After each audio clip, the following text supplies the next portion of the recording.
అమ్మా మాకు సర ప్యాకెట్లు ఏం వద్దమ్మా. పిల్ల వస్తుందంటే తల్లి వచ్చిందేంటి? మేము జనాభా లెక్కల కోసం వచ్చాం. అవునా, చెప్పండి. ఇంట్లో ఎవరెవరు ఉంటారు? నేను, మా ఆయన, మా పాప, మా బాబు. అంటే కొంచెం వాటర్ తేరా. వాటర్ ఏం లేదు, రాసుకొని వెళ్ళిపోండి. అయితే ఇంట్లో 2 కూతుర్లు ఉన్నారు. నేనే అమ్మని. లతిక, వాటర్ తెచ్చమ్మా. సరే, నేను వెళ్తాను. ఎలా ఇచ్చాం? వాటర్ తో పాటు కాఫీ కూడా తెచ్చేస్తారు.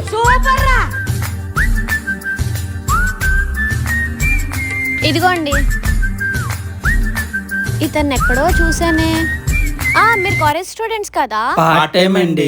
హో అవునా, నాకు కూడా పార్ట్ టైం జాబ్ చూడరా. అవునా, మీరు ఏ కాలేజ్? Bhavani degree college. మన పక్క కాలేజ్. రేపు కాలేజ్ అయిపోయిన తర్వాత మీ కాలేజ్ బయట నాకు ఇఫేలో కలుద్దామండి. దేనికి? అదే పార్ట్ టైం అన్నారు కదా, దానికోసం హో మాట్లాడుకుందాం. అవునా, సరే. పదరామ్మ ఫాస్ట్ గా దొరికేస్తాం.